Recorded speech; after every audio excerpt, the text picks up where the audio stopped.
1964 se generó el conflicto armado en Colombia, que aún persiste, dejando muchos daños y millones de víctimas. Algunas han sido reparadas por la Comisión de la Verdad, pero hay otras que tienen la incógnita: ¿qué pasó con mis familiares? ¿Qué pasó con mis allegados?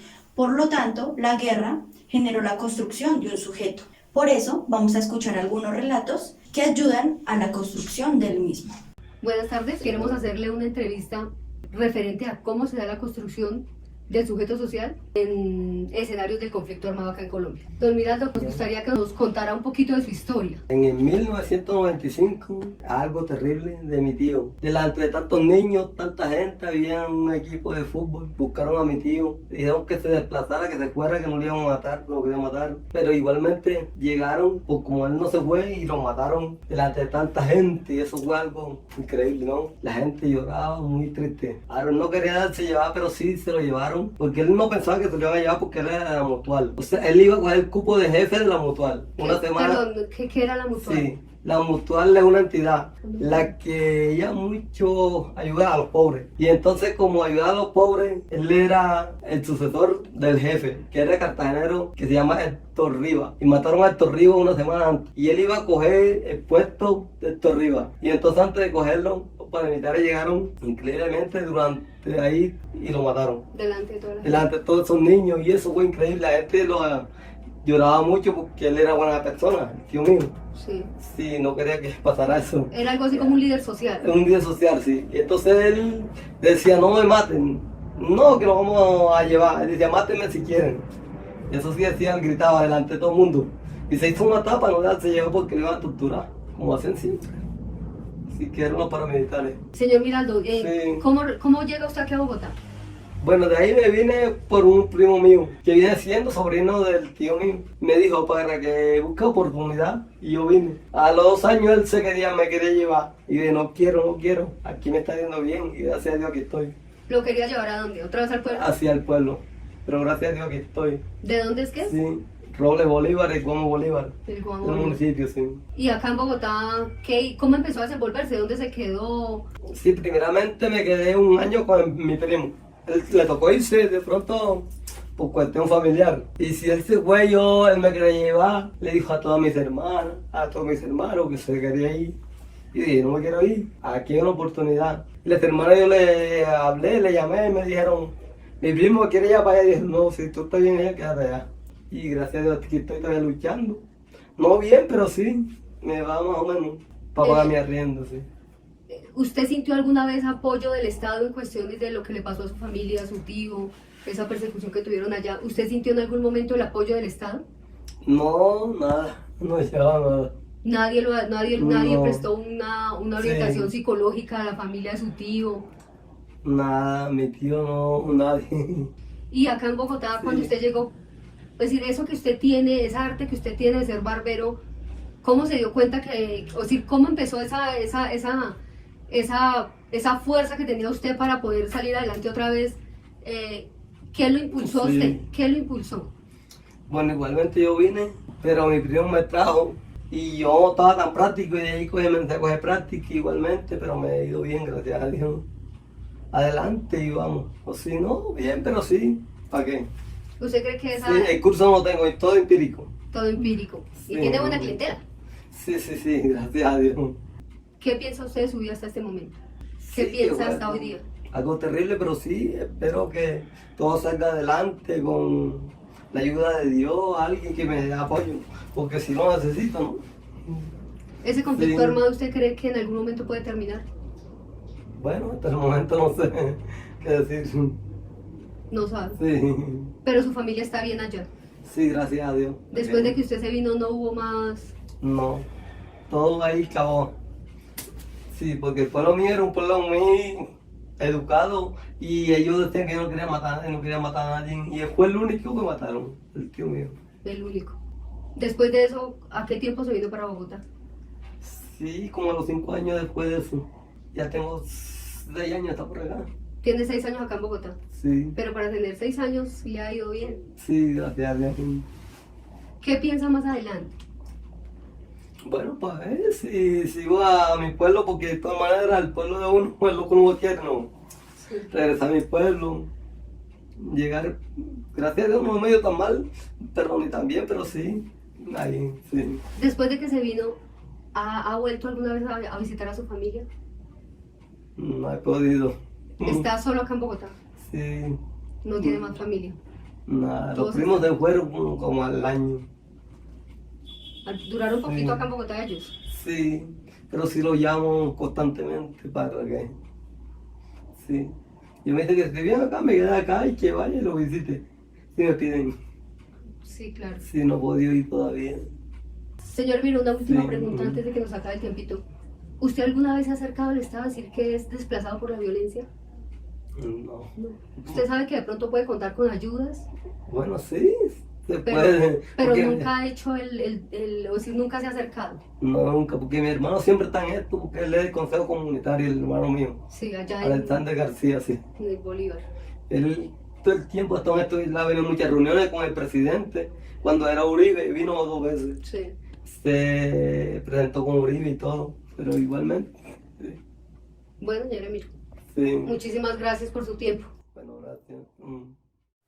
Mi nombre es Dayana González. El día de hoy tengo la oportunidad de compartir 2 entrevistas que pude llevar a cabo, bastante diferentes en cuanto a sus vivencias, en cuanto a su experiencia. Por un lado, la señora Luz, quien vivió la crudeza de la violencia en Caucasia y quien tuvo que decidir entre quedarse con su familia y exponer su vida o empezar de ceros en otra zona del país. Pero a pesar de ello, la sombra del temor la acompaña hasta hoy, junto con los sentimientos de frustración frente a los pocos apoyos suministrados de parte del gobierno. Buenas noches, mi nombre es Luz Minelli Benítez Martínez. Por motivos personales salí de mi casa como a los 10 años a trabajar a Medellín. Duré un tiempo trabajando en Medellín, luego me vine para Cundinamarca. Conocí a alguien con quien entablé una relación. Cuando quedé embarazada decidí regresar nuevamente a Caucasia, Antioquia, donde vivía mi mamá luego de separarse de mi papá. Ella se fue a vivir a Caucasia, Antioquia con mis 2 hermanos mayores, luego ya con mi hermana menor también, que era con la que habíamos quedado viviendo donde mi papá. Embarazada decidí irme nuevamente para Caucasia donde mi mamá, instalarme allá. Trabajaba en casas de familia, en lo que me saliera. Trabajaba, bueno, Caucasia, eso fue en el 2005. Caucasia estaba pasando por un momento terrible de la violencia. Habían atentados todos los días, habían homicidios todos los días ponían panfletos. La niña estaba muy pequeña, decido quedarme con mi mami un tiempo a pesar de las circunstancias. Mi abuelo fue una persona que tuvo algunos terrenos, el papá de mi papá en Antioquia. Las hijas de él, mis tías, tenían casas, tenían finquita y eso. Y por ende, como era un conflicto de propiedades y todo eso, muchas de mi familia fue despojada de sus tierras. Cuando estoy allá, me traslado acá a Bogotá a hacer unos papeleos y unas cosas, ya que había vivido por acá en Cundinamarca, y me regresé de nuevo donde mi mami porque pues estaba viviendo allá. Cuando volví las cosas estaban peores. Entonces en ese tiempo, bueno, ya mi niña tenía 2 años. Yo trabajaba con un señor que era fotógrafo y allá acostumbraban, todavía no sé, porque hace mucho tiempo que ya no voy a Caucasia, a grabar los entierros, a tomar fotos en los entierros, en todos estos eventos. Y por aquellas cosas de la vida, mis patrones, hubo un atentado en un entierro que ellos estaban grabando y quedó las imágenes de los grupos al margen de la ley que hicieron el atentado, de los sicarios. Entonces ellos se dieron cuenta que quedaron grabados, llegaron un día al almacén y nos amenazaron a todos. Nos pidieron que nos teníamos que ir. Era bastante delicado porque a veces en la calle de atrás de la casa de mi mamá varias veces tiraron bombas, nos tocaba de noche meternos debajo de las camas. Después de las 5 de la tarde ya no podíamos salir, teníamos que estar, no podíamos hablar con la policía, no podíamos tener contacto con ejército. Ponían como toques de queda que después de las 5 de la tarde nadie podía salir, mientras ellos patrullaban las calles en camionetas blindadas. Entonces iba uno por la calle y de pronto cualquiera le podía pedir la cédula para mirar quién era uno y eso, entonces eso pasaba. Fueron al almacén y nos amenazaron a todos. A mi jefe lo mataron, ahí trabajamos 5 personas, de las cuales mataron a mi jefe, a la esposa y al hijo mayor. Quedó un hijo porque el almacén era grande y estaba detrás del almacén quedaba la casa, y a los 2 que quedamos nos dieron 24 horas para desalojar el municipio. Entonces, pues, mi mamá decía que ella no salía porque ella tenía casa propia allá. Yo salí con mi hija a medianoche sin nada, ni siquiera ropa. Nos tocó coger un flota, dijeron por allí, para acá, para Cundinamarca. Mamá, como era lo único que tenía, su ranchito en tabla, porque no era ni siquiera en material, era una casita en tabla, era un tambo. Ella decía que no podía salir de su casa, yo porque ya la niña se me despertaba a cualquier hora llorando, dando gritos, asustada porque en cualquier momento tiraban una bomba, en cualquier momento era un petardo, en cualquier momento, algunas veces la tenía en un jardín comunitario, y ese día por cosas de la vida, la profe no recibió los niños que atendía en la sala de su casa.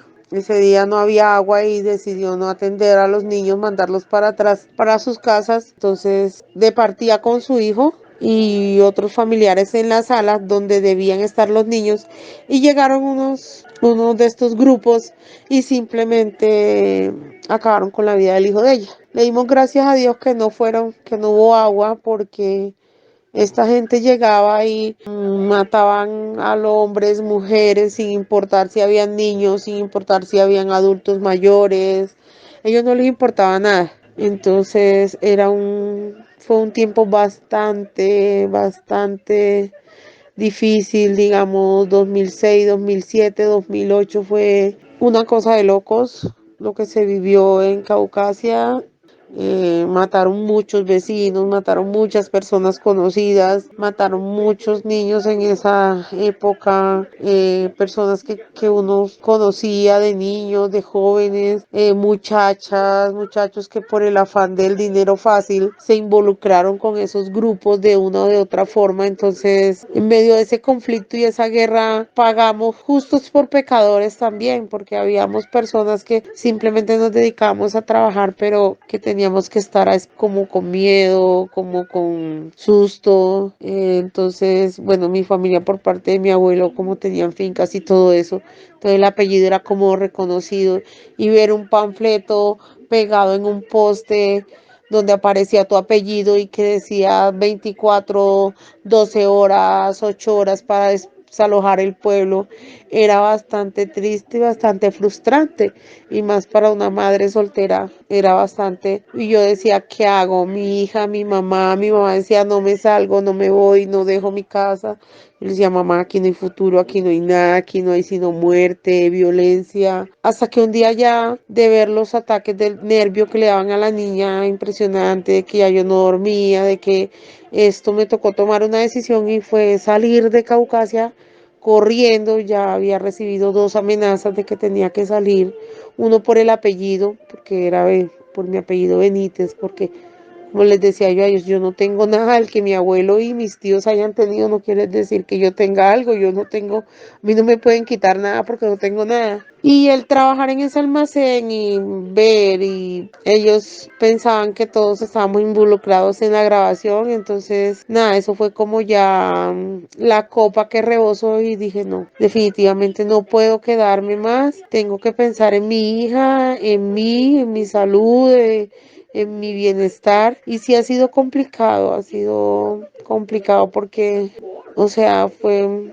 salir corriendo como si fuera uno un ladrón, un fugitivo de algo que no hizo, de una guerra que no era de uno, huyendo sin nada. Gracias a Dios ya conocí a gente acá en Tenjo, Cundinamarca, donde vivo, que nos tendieron la mano a mi hija y a mí de una o de otra forma, pero quedó el temor de no declarar, de no decir, mire, me pasó esto, de no hacer eso, porque mi mamá seguía allá, hasta que ya un día mi mamá, un petardo alcanzó a coger parte de la casa, el patio y esto. Entonces mi mamá tomó la decisión de salir de Caucas y declarar lo que le había pasado, Entonces yo decía, no, yo no declaro porque no, yo no quiero revivir ese episodio, revivir todo lo que uno vive, no es fácil y que yo decía, no, porque a uno le da como el temor de que de pronto esa gente sepa dónde está uno o no sé, o sea,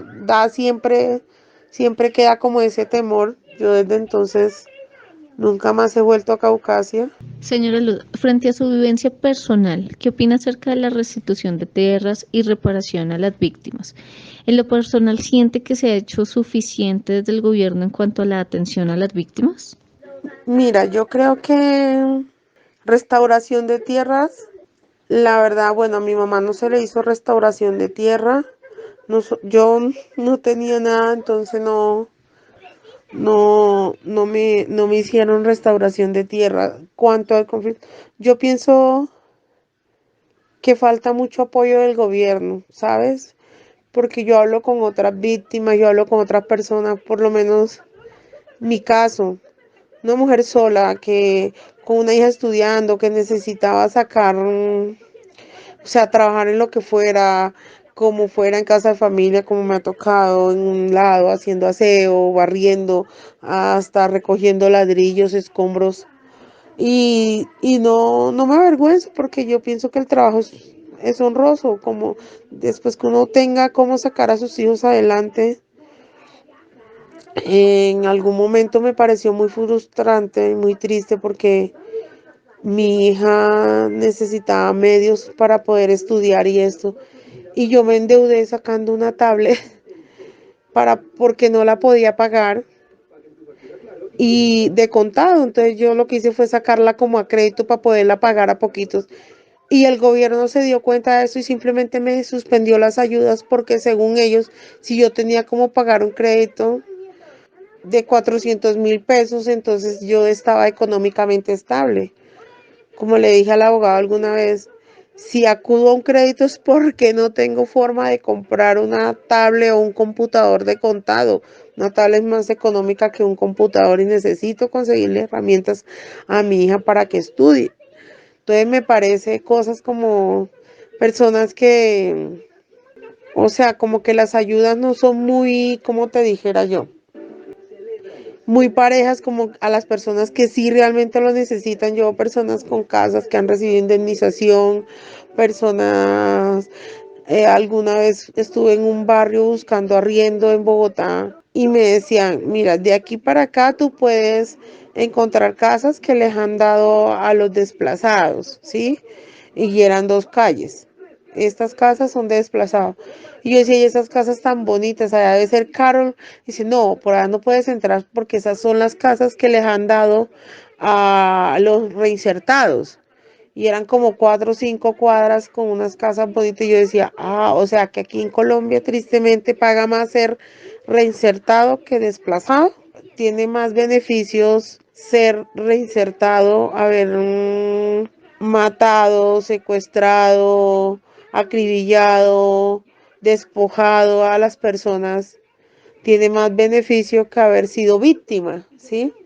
Y te lo digo porque en algún momento trabajé en una zapatería con una persona que era reinsertada y a esta persona recibió muchas ayudas. Él recibió un proyecto económico para sacar su taller de zapatería.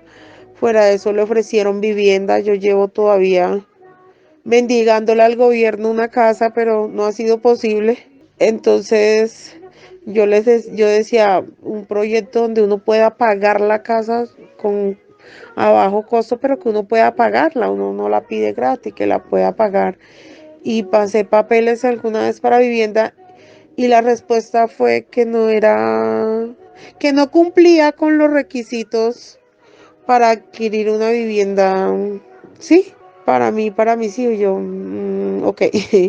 Bueno, está bien, entonces es bastante duro porque ve uno muchas injusticias. Señora Luz, frente a esas injusticias que su merced me comenta, pues obviamente uno siente una impotencia, ¿sí? Frente a esas desigualdades que hay, frente al hecho de sentir que vale ser, como su merced lo dice más, una persona que fue, digamos, parte activa, perpetradora y victimaria que haber sido la víctima, ¿sí?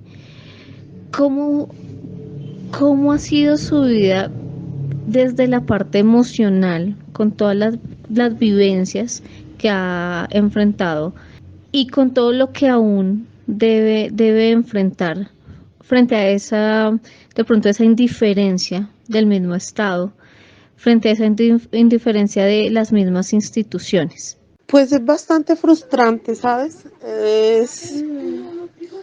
Es bastante frustrante porque, digamos, nosotros alguna vez fuimos a la unidad de víctimas y estábamos solicitando ayuda y yo veía que, que algunas víctimas decían, aquí hay una oficina de abogados, aquí hay una oficina de la defensoría, aquí hay una oficina, aquí hay una oficina, había muchas dependencias de muchas cosas.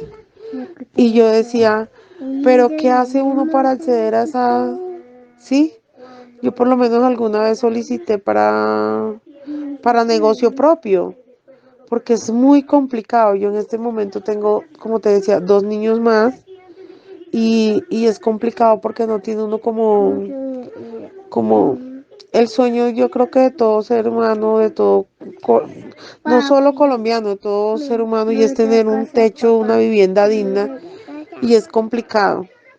Es complicado, digamos, el asunto de la vivienda.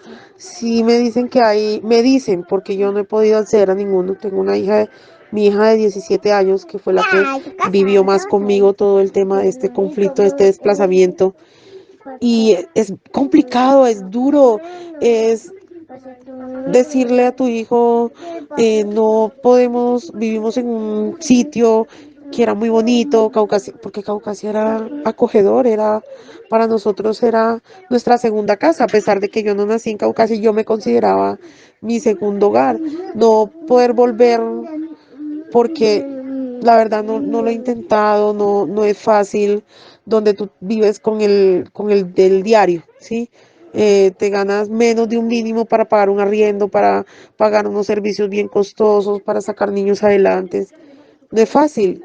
Y tú te preguntas de pronto si esto no hubiera pasado, cómo hubiera sido mi vida, cómo hubiera podido, qué sé yo, adquirir una vivienda en Antioquia, por allá en Caucasia, que las tierras son un poquito más baratas, más económicas, porque era mi sueño. Yo decía, bueno, voy a trabajar, voy a ahorrar, voy a comprarme un lotecito, voy a adquirir y voy a ir parando mi casita o conseguirme una casita, una casa, digamos, donde poder sacar a mi hija adelante y vivir. Y ya estar en la ciudad, estar donde todo es más costoso, donde la vida es más dura, donde la vida es más diferente.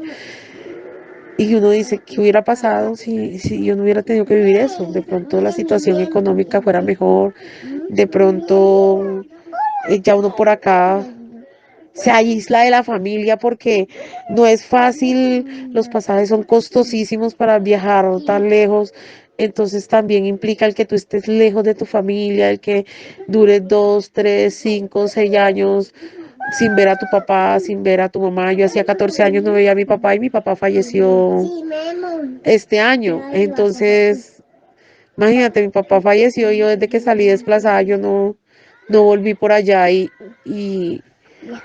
porque ya que en Ayapel también se estaba viviendo una situación durísima y es pensar en qué momento hacen un atentado, en qué momento tu familia, porque mi papá decía yo de acá no salgo, mis hermanos decían lo mismo, yo no salgo, a pesar de que todavía en Ayapel, Córdoba, hace poco se vivieron momentos terribles, terribles, terribles de paros, de manifestaciones, de cierres de vías, de cosas que quizás nosotros por acá en el interior no nos damos cuenta, pero por medio de nuestra familia sí. Entonces es duro saber que tú tuviste que dejar a tu familia, que tú tuviste que alejarte de las personas que aman y que lo que ganas no te alcanza para decir voy a irlos a ver, voy a ir a estar con ellos, voy a ir a estarme, sí, que mis hijos conozcan a sus abuelos, que mis hijos conozcan a sus tíos, porque no es así, no se ha podido, porque no es fácil sacar una familia en una ciudad donde todo es tan costoso, entonces eso trae muchas implicaciones. Y lo más triste es que aún podemos ver en la actualidad cómo el conflicto sigue destrozando el corazón de Colombia. Trabajo en el sector comercial y de hecho el otro día me visitó un señor pues pidiendo ayuda porque había sido desplazado por la violencia en el Cauca. Vivió una masacre junto a su familia donde él fue el único que sobrevivió. Esta masacre le ocasionó pérdida de la extremidad del brazo derecho y las ayudas del gobierno han sido muy mínimas. Lo remitieron a la ciudad de Bogotá, específicamente al hospital de Kennedy, para que le hicieran las respectivas atenciones de salud. Desafortunadamente le brindaron muy poca ayuda porque el señor no aparecía registrado en ningún sistema de salud, es decir, no estaba inscrito en el SISBEN, no tenía servicio y por ende esta entidad de salud no le presta el servicio que debería prestarle a esta situación tan crítica. Así que él decidió salir del hospital y buscar ayuda pues de las demás personas. Es una ciudad que no conoce, donde no tiene a nadie. Llegó precisamente al lugar de mi trabajo a pedir ayuda, porque es lógico que en una situación de esas él se encuentre muy desesperado y no tenga otra alternativa que pedir dinero o ayudas económicas en el sector comercial. Lamentablemente tenía que regresar a su municipio, así que tenía que regresar de allí donde precisamente lo sacaron por culpa de la violencia y donde acabaron con su familia para poder recuperar al menos algo de lo poco que le quedaba y de lo que el conflicto armado de este país le arrebató. Y en verdad es muy triste seguir conociendo aún todas estas historias porque sé que no es la única y ver que a pesar de que Colombia ha tratado de firmar acuerdos de paz, que nuevamente lo reitero, me parece una falta de respeto tener que firmar acuerdos de paz cuando realmente se trata de un compromiso del sentido común para poder crear una Colombia más sana y una Colombia que no tenga que permitirse la paz, sino que sea un compromiso de todos. ¿A quién no le gusta vivir en paz? ¿A quién no le gusta vivir tranquilo y sobre todo a quién no le gustaría que le respetaran el derecho de la libertad y de la vida? Gracias.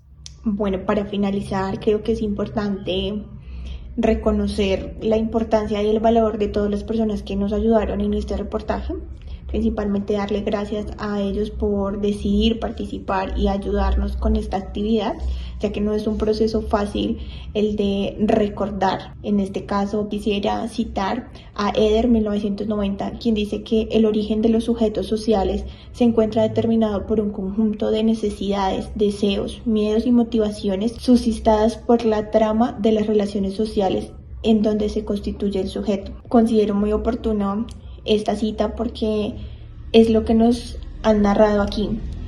Son las experiencias de cada persona que participó de este reportaje, como lo es la historia que nos narró la compañera por medio del militar, el cual decidió participar y contarnos su experiencia ya desde otra postura del conflicto armado, en este caso siendo pues una persona del orden público, y como él lo decía en algún momento, pensó que eran los buenos y los malos. Es un concepto que muchos manejamos.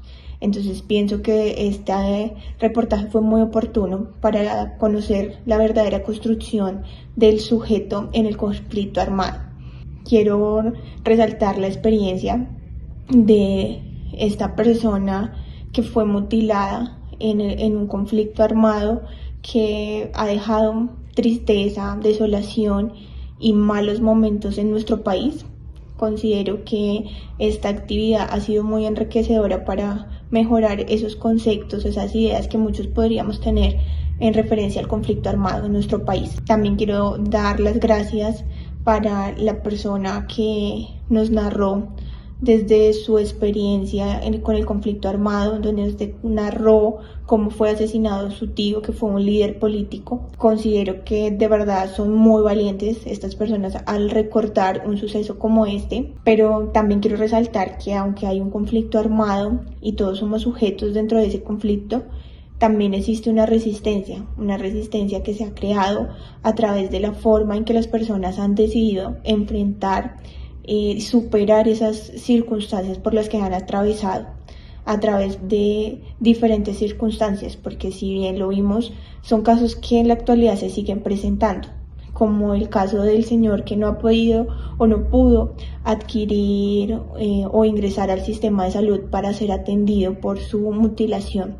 Pienso que estas son cosas que no deberían pasar, pero pues desafortunadamente seguimos en un país donde estos casos se siguen presentando. Pienso que el sujeto social se construye con el tiempo y el proceso. porque es a través del proceso y el tiempo que se van reconociendo esas experiencias, esas vivencias y esas cosas que hacen que se identifiquen como grupo y se pueda construir el sujeto social en sí. Gracias a todos por su participación. Este ha sido un proceso bastante enriquecedor para nosotros como aprendices o estudiantes de psicología en formación.